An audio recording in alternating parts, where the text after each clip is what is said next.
Hello everyone, welcome you all. तो भाई साहब, सबसे पहले मैं आपको इकोनॉमी के लेक्चर्स के लिए सॉरी कहना चाहता हूँ। ठीक है, मैं इकोनॉमी के लेक्चर्स कंटिन्यू नहीं कर पा रहा हूँ। ठीक है, एक ही लेक्चर डाला हुआ है।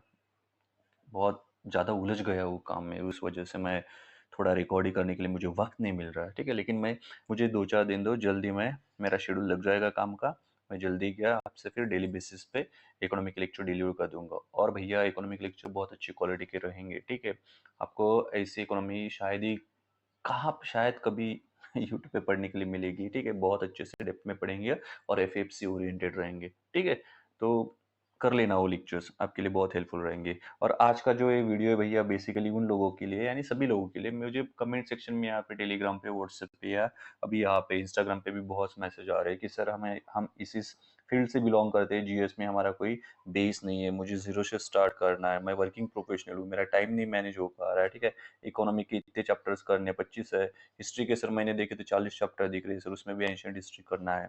पॉलिटी के सर बहुत बड़े चैप्टर्स है, वो देख के स्ट्रेस आ रहा है, समझ में नहीं आ रहा है एफएफसी के लिए प्रिपेयर करूँ या ना करूँ, क्योंकि वर्क का भी क्या है, स्ट्रेस रहता है, तो कैसे प्रिपेयर किया जाए उसको। ठीक है, तो भैया मैं उन सब के लिए बताना चाहता हूँ कि एक स्ट्रेटेजी है, उसके हेल्प से आप क्या कर सकते हैं बहुत ही इफेक्टिव वे में।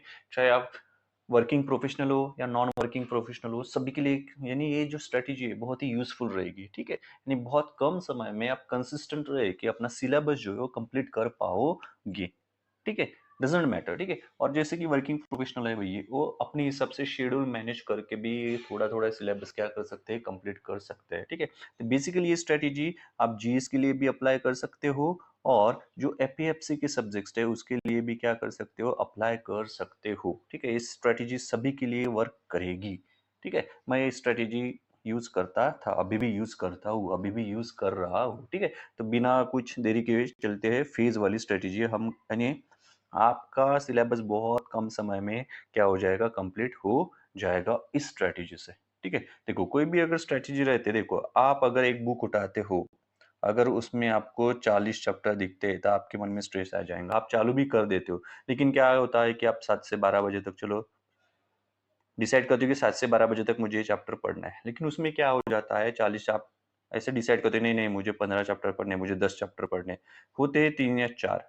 फिर क्या हो जाता है, फिर दूसरे दिन बैठते हो अब, फिर वैसे ही चलता रहता है। ठीक है, 5 दिन हो जाते हैं, अब 20 चैप्टर तक आते आते आते आते क्या हो जाते हो, लेजी हो जाते हो। उसके बाद आपको चैप्टर भी पढ़ने में या फिर वो सब्जेक्ट पढ़ने में भी मन नहीं लगता। ठीक है, इसी को हम कॉन्कर करेंगे इस स्ट्रेटेजी से। ठीक है, एकदम चिल रिलैक्स वाली स्ट्रेटेजी, और इस स्ट्रेटेजी आपका स्ट्रेस क्या कर देगी भैया, रिड्यूस कर देगी। आपको पढ़ते वक्त कोई भी स्ट्रेस लगेगा नहीं, आप एकदम चिल एंड रिलैक्स वे में इस स्ट्रेटेजी को अपना के अपने सभी सिलेबस को बहुत अच्छी तरीके से कवर कर सकते हो। ठीक है, तो बेसिकली ये फेज वाली स्ट्रेटेजी, यानी हर एक सब्जेक्ट के आपको क्या बनाने हैं, फेजेस बनाने हैं। ठीक है, जैसे कि मैंने अपने पढ़ाई के वक्त में बनाए थे। ठीक है, अभी इस वीडियो में मैं आपको इकोनॉमी के फेज के बारे में बताऊंगा। ठीक है, कि कैसे आप इकोनॉमी के फेज को यानी यानी फेज वाइज कैसे उसको क्या कर सकते हो, डिस्ट्रीब्यूट कर सकते हो। ठीक है, रिलेटेड चैप्टर भी मैंने यहाँ पे डाले हैं। ठीक है, अभी मैंने पढ़ा हुआ है इसलिए मैं वो रिलेट कर पाया, और सभी चैप्टर्स का इसे फेज में डाल दिया है। ठीक है, अगर आप चाहो अदर सब्जेक्ट्स के लिए,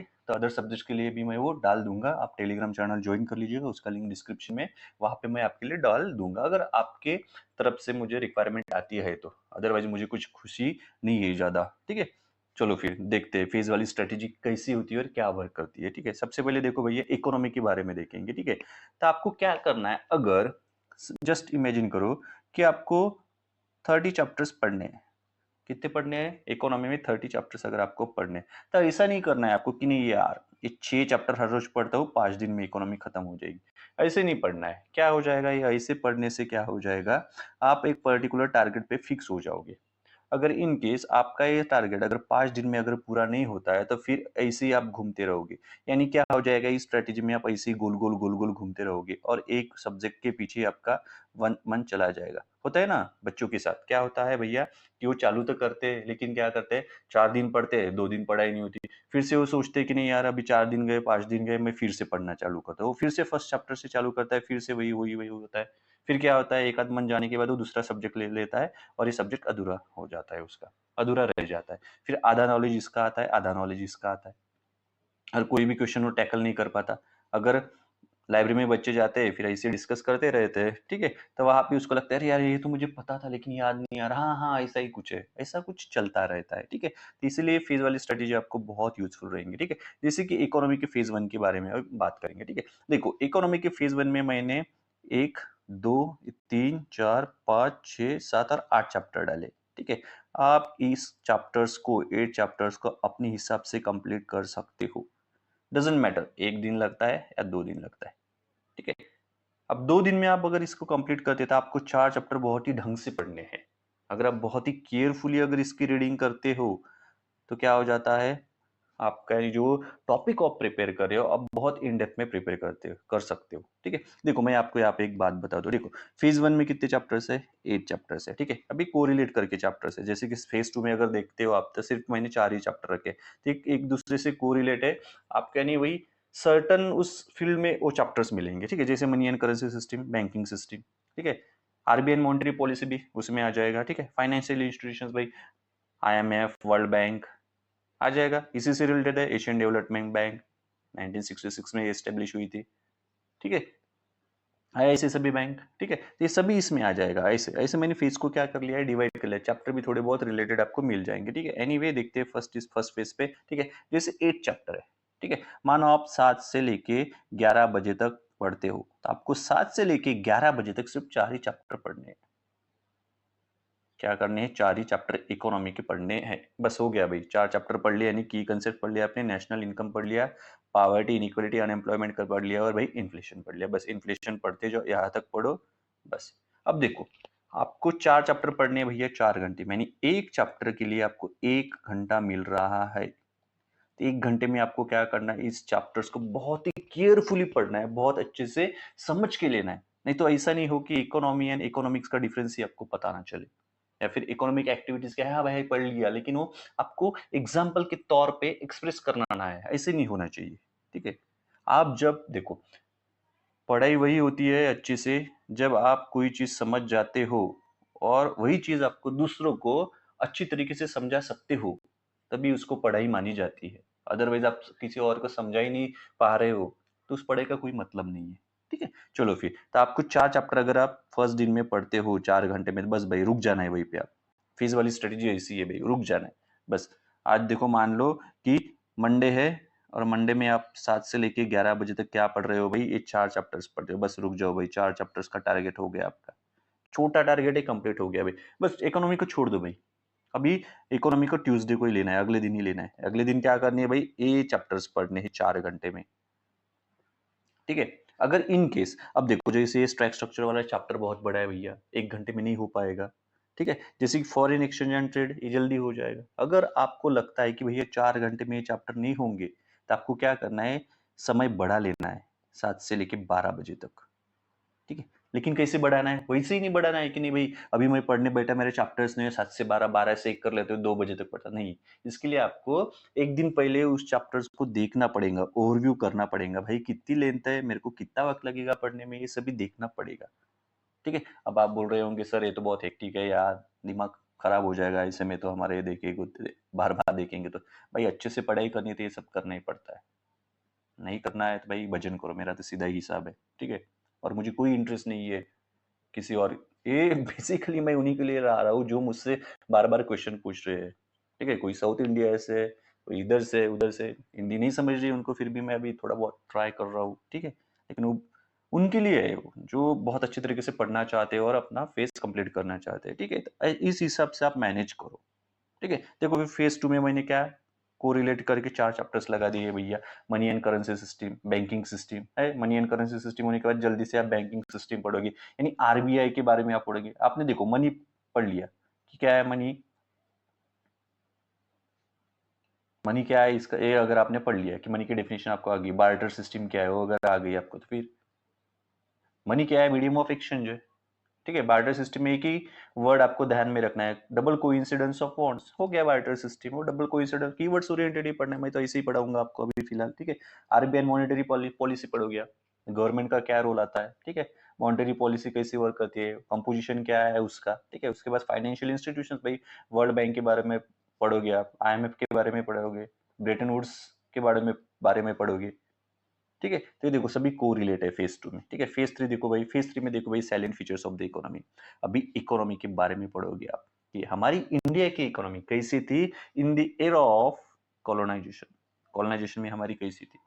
उसके बाद पढ़ोगे आप LPG, liberalisation, privatisation, globalisation. Independence के वक्त क्या हुआ था भाई, ठीक है। फिर एलपीजी आने के बाद क्या हो गया, ठीक है। ये एलपीजी में मैं जब पढ़ाऊंगा ना आपको बहुत अच्छे तरीके से पढ़ाऊंगा। क्वेश्चंस कैसे आते हैं, जीडीपी यानी रैपिडली ग्रो हुई, स्टेडीली ग्रो हुई, कौन सा सेक्टर स्टेडीली ग्रो है, यहाँ पे थोड़ा एनालिसिस की बहुत अच्छे से गरज होती है, मराठी आ रहा है, नीड होती है, ठीक है। उसके बाद देखो भाई इकोनॉमिक ग्रोथ एंड डेवलपमेंट है। अगर साइलेंट फीचर्स इकोनॉमी की पढ़ लिया आपने तो इकोनॉमिक ग्रोथ एंड डेवलपमेंट पढ़ लोगे कि ग्रोथ क्या होती है भैया, क्वांटिटी होती है, डेवलपमेंट क्या होती है भैया, क्वांटिटी प्लस क्वालिटी होती है भैया। बहुत से लोग को यहाँ पे डिफरेंस समझ में नहीं आता ग्रोथ एंड डेवलपमेंट क्या होती है, तो ठीक है। उसके बाद इकोनॉमिक प्लानिंग भैया, ठीक है। 1947 के बाद जो भी हमने इकोनॉमिक प्लानिंग की, आई थिंक 1951 से चालू की थी, ठीक है। तो कैसी हुई इकोनॉमिक प्लानिंग, प्लानिंग के ऑब्जेक्टिव्स क्या है, वो सब भी आप पढ़ोगे। इंक्लूसिव ग्रोथ आ गई भाई प्लानिंग में, inclusive growth, economic reforms, LPG, ठीक है। लैंड रिफॉर्म्स भाई, लैंड रिफॉर्म्स हुए थे, ठीक है, क्यों हुए थे आप पढ़ोगे, कैसे हुए थे, ठीक है। उसके बाद देखो एचडी ह्यूमन डेवलपमेंट इंडिया, ठीक है। उसके बाद देखो भाई फेज 4 में क्या है, एग्रीकल्चर। अब हम एपीएफसी के नजरिए से यहाँ पे देख रहे थे एग्रीकल्चर के बारे में, सिर्फ मैं कहूंगा कि थोड़ा बहुत बेसिक और डाटा ध्यान में रखो, जैसे crop diversification, patterns of crop, economy में भी आ जाएगा, इकोनॉमिक जियोग्राफी में भी आ जाएगा। आप कह सकते हो कि इकोनॉमिक थोड़ा वो पढ़ लेना, ठीक है। उसके बाद देखो ई टेक्नोलॉजी एंड फार्मर्स से करंट अफेयर्स कर लेना है। सिर्फ किसके लिए, एपीएफसी के लिए अगर जा रहे हो तो, यूपीएससी के लिए जा रहे हो तो भाई डेप्थ में पढ़ना पड़ेगा। ग्रीन रिवॉल्यूशन, ये सभी रिवॉल्यूशन भाई, सिर्फ ग्रीन रिवॉल्यूशन, ये पिंक रिवॉल्यूशन, व्हाइट रिवॉल्यूशन जो भी आया था ना, वो कब आया था उसकी क्रोनोलॉजी ऐड कर लो। मे भी हो सकता है कि ग्रीन रिवॉल्यूशन किसके बारे में था, पिंक रिवॉल्यूशन किसके बारे में था, व्हाइट रिवॉल्यूशन किसके बारे में था, ब्लू रिवॉल्यूशन किसके बारे में था, और किस साल में आया था, मैच द पेयर्स में आ सकता है। और देखो भाई इकोनॉमिक्स ऑफ एनिमल रियरिंग, यहाँ पे डायरेक्टली क्वेश्चंस आ सकता है, ठीक है। इसके भी क्या होती है भाई, जिस तरह हमारे यानी ह्यूमन बींग्स को काउंट करने के सेंसस होते हैं ना, उसी तरह से इसके भी सेंसस होते हैं, ठीक है। तो आप हमारा टेलीग्राम चैनल ज्वाइन कर लीजिएगा, मैंने खुद के लिए नोट्स बनाई है, तो उसका एक छोटू सा यानी बहुत कंसाइज सी नोट्स है, छोटू सी है, ठीक है। तो बेसिकली उसका मैं स्क्रीनशॉट डाल दूंगा, क्योंकि पीडीएफ के जरिए तो मैं डाल नहीं पाऊंगा, तो बहुत सा मैंने बहुत क्लियर फॉर्मेट में स्क्रीनशॉट डाल दूंगा। वहां पे आपको एनिमल रियरिंग के इंडिया के बारे में सब कुछ इन्फॉर्मेशन मिल जाएंगी कि टोटल लिव स्टॉक कितना है, इकोनॉमिक सर्वे 2020 के बारे में, इकोनॉमिक सर्वे 2022-23 के बारे में बताऊंगा मैं वहां पे, बताओ नहीं मैंने ऑलरेडी वहां पे प्रिपेयर किया हुआ है नोट्स में, तो आपको वहां पे मिल जाएगा। टेलीग्राम चैनल ज्वाइन कर लीजिएगा, इस लेक्चर होने के बाद ही मैं बेसिकली वो स्क्रीनशॉट वहां पे डाल दूंगा, ठीक है। उसके बाद 20th लिव स्टॉक सेंसस आया था 2019 में, ठीक है। यहाँ से क्वेश्चन आ सकते हैं भाई डायरेक्टली, सीधा डाटा है, कुछ नहीं, वो डाटा आपको बार बार पढ़ के सिर्फ याद रखना है, ठीक है। उसके बाद देखो फेज 5 में देखो ब्रेटन वुड्स इंस्टीट्यूशन डाल दिया भाई मैंने, वर्ल्ड ट्रेड ऑर्गेनाइजेशन डाल दिया, और इंटरनेशनल फाइनेंशियल इंस्टीट्यूशंस भी यहाँ पे डाल दिए है, ठीक है। ये सब भी आप कर सकते हो भैया। आपको सीडीबी के बारे में पढ़ना पड़ेगा, नाबार्ड के बारे में पढ़ना पड़ेगा, कब एस्टेब्लिश हुई थी, किसके रिकमेंडेशंस के बेस पे वो एस्टेब्लिश हुई थी। ऐसे क्वेश्चन एपीएफसी में पूछे जाएंगे, इकोनॉमी से रिलेटेड ऐसे ही क्वेश्चन आएंगे, ठीक है। बहुत लिमिटेड पढ़ना है आपको इकोनॉमी, किसके लिए, एफएफसी के लिए, ठीक है। ये पढ़ना ही पढ़ना पड़ेगा भाई, यहाँ से भी क्वेश्चन आ सकते हैं, यहाँ से भी क्वेश्चन आ सकते हैं। उसके बाद देखो भैया ये फेज 6, अब फेज 6 में बहुत ही सिलेक्टिवली रीडिंग करनी है, जैसे इंश्योरेंस सेक्टर है, पढ़ना ही पढ़ना है। इंफ्रास्ट्रक्चर के बारे में सिर्फ क्या बोलते हैं उसको, थोड़ी बेसिक सा नॉलेज ले लो, ठीक है। लॉजिस्टिक सेक्टर के बारे में क्या कर लो, बेसिक सा नॉलेज और थोड़ा डाटा, ठीक है। इन्वेस्टमेंट मॉडल्स में यहाँ पे थोड़ा सा ध्यान दे के पढ़ना, ठीक है। इन्वेस्टमेंट मॉडल पे क्वेश्चन आने की बहुत ज्यादा प्रोबेबिलिटी है, ठीक है। फूड प्रोसेसिंग और रिलेटेड इंडस्ट्री नहीं पढ़ा तो भी चलेगा, सिर्फ क्या करना है, करंट अफेयर्स का जो डाटा है वो थोड़ा अपडेटेड रहने को होना आपने, बस बाकी कुछ नहीं, एक साल का कम से कम। पब्लिक डिस्ट्रीब्यूशन ये थोड़ा पढ़ लो भाई, ये मे भी हो सकता है इंटरव्यू में भी पूछा जा सकता है, तो थोड़ी बेसिक आइडिया तो होना ही होना चाहिए, इसके बारे में डाटा बहुत नेसेसरी है, ठीक है। सर्विस सेक्टर के बारे में भी भाई data, current affairs, industrial sector के बारे में भी करंट अफेयर्स के डाटा, और एनसीईआरटी तो भाई पढ़नी ही पढ़नी है। एनसीईआरटी में बहुत सा कोई पोर्शन आपका अच्छे से कवर हो जाएगा, ठीक है। देखो एनसीईआरटी पढ़नी पढ़नी है, ठीक है। अब एनसीईआरटी के आप क्या कर सकते हो, जो थोड़े बहुत मैच्योर्ड बच्चे हैं, यानी उन्होंने थोड़ी बहुत अगर प्रिपरेशन कर ली है तो उनकी एनसीईआरटी तो हो गई होंगी, ठीक है। लेकिन जो है थोड़े बहुत यानी जिनका आईक्यू थोड़ा बहुत अच्छा सा है, ठीक है, वो क्या कर सकते हो भैया कि आप किसी भी इंस्टीट्यूट की एनसीईआरटी की नोट्स ले सकते हो, डायरेक्टली पढ़ सकते हो अगर आपको समझती है तो। नहीं तो मेरी तो रिकमेंडेशन सही रहेंगी कि भाई जो बेसिक एनसीईआरटी बुक है उससे ही चालू करो, क्योंकि वहां पे क्या दिया होता है, थोड़ा स्टोरी के फॉर्म में दिया होता है। तो बेसिकली उससे क्या होती है, हेल्प होती है। क्या होती है, हेल्प होती है। देखो भाई, डिसगाइज अनएम्प्लॉयमेंट अगर समझने है आपको तो पालमपुर विलेज का बहुत बढ़िया सा एग्जाम्पल दिया है उन्होंने। ठीक है, वो पढ़ने के बाद आपको समझ में आता है कि ऐसी सिचुएशन अगर आती है तो इसे ऐसा ऐसा कहा जाता है। अगर डायरेक्टली नोट्स पढ़ोगे तो नोट्स में है सिर्फ डेफिनेशन डायरेक्टली दी हुई रहती होती है। ठीक है, और बुकिश डेफिनेशन पढ़ने की वजह से हम बहुत से कंसेप्ट समझ नहीं पाते है, और वहां पे फिर चालू हो जाता है हमारा कंफ्यूजन। फिर यहाँ ए नोट्स से उस नोट्स पे स्विच, ये नोट्स से उस नोट्स पे स्विच, ऐसे सर्कल में हम क्या करते हैं, घूमते रहते हैं। ठीक है, तो बेसिकली था ये फेज वाइज स्ट्रेटेजी। ठीक है, फेज वाइज स्ट्रेटेजी आपको कैसे यूज करनी है, आप कोई भी टाइम स्लॉट क्या कर सकते हो, उसको अलॉट कर सकते हो। पहले ओवरव्यू कर लेने का कि कितनी लेंथ है, उस हिसाब से टाइम अलॉट कर देने का, और थोड़ा थोड़ा थोड़ा थोड़ा थोड़ा थोड़ा पढ़ लेने का। ठीक है, मन जैसे मान लो, ठीक है, अब जैसे कि जस्ट एक सेकंड, ठीक है, जैसे कि मान लो कि इकोनॉमी में अभी आपको 25 चैप्टर्स पढ़ना है। ठीक है, आप डेली के 4 चैप्टर्स अगर 7 से लेके 12 बजे तक पढ़ रहे हो, डेली के कितने पढ़ रहे हो, 7 से लेके 12 बजे, कोई चैप्टर्स की कोई नहीं, बहुत लिमिटेड चैप्टर्स है जो बहुत बड़े, बाकी थोड़े कंसाइज है, शॉर्ट में ही है। ठीक है, 7 से 12 बजे तक अगर पढ़ रहे हो, डेली इकोनॉमी पढ़नी है भाई आपको 7 से 12 से। ठीक है, अब जो वर्किंग प्रोफेशनल है उनके लिए बता रहा हूँ, क्योंकि वो तो फुल टाइम पढ़ाई करेंगे भैया। ठीक है, 7 से 12 लेके, ठीक है, 4 चैप्टर्स पढ़ रहे हो। ठीक है, 7 दिन है भैया, चलो मान लो एक दिन अपनी छुट्टी के लिए 6 दिन, 6 4 जा 24, यानी 1 वीक में क्या हो जाएंगी, इस तरह से आपकी क्या हो जाएगी भैया, इकोनॉमी कंप्लीट हो जाएगी।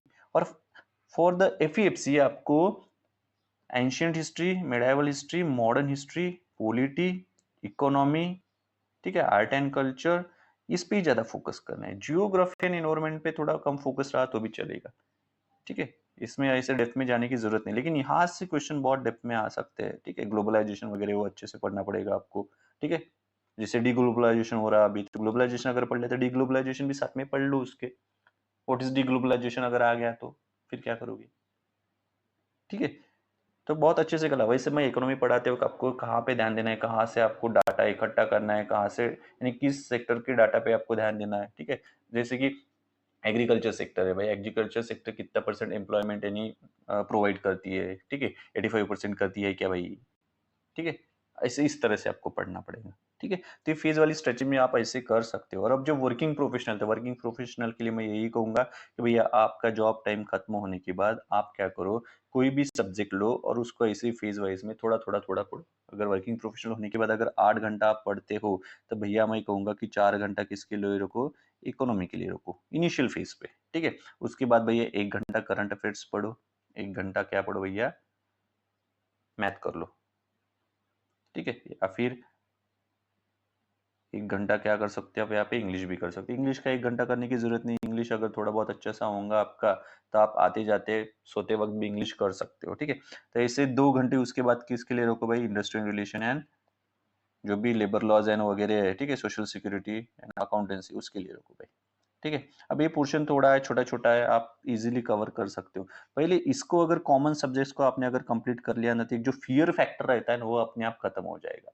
और फियर फैक्टर एफएफसी वाले सब्जेक्ट नहीं पैदा करेंगे भैया, ये जो कॉमन सब्जेक्ट है ना जीएस वाले, यही आपका फियर फैक्टर बनेंगे। मेरी बात ध्यान में रखना, इसलिए मैं कहता था भाई नोटिफिकेशन के बारे में मत सोचो, आपको क्या करना है, खाली प्रिपरेशन चालू कर देनी है। जब देखेंगे नोटिफिकेशन, अगर कॉमन सब्जेक्ट अगर आपने अच्छे से प्रिपेयर कर लिए तो आपका ये फियर फैक्टर अपने आप चला जाएगा। ठीक है, मेरी बात ध्यान में रखना है, जिन्होंने भी पढ़ाई चालू कर ली उनका फियर फैक्टर जल्दी खत्म हो जाएगा। जिन्होंने जो भी अभी भी नोटिफिकेशन की राह देख रहे हैं, ठीक है, उनके वो कभी क्रैक नहीं कर पाएंगे।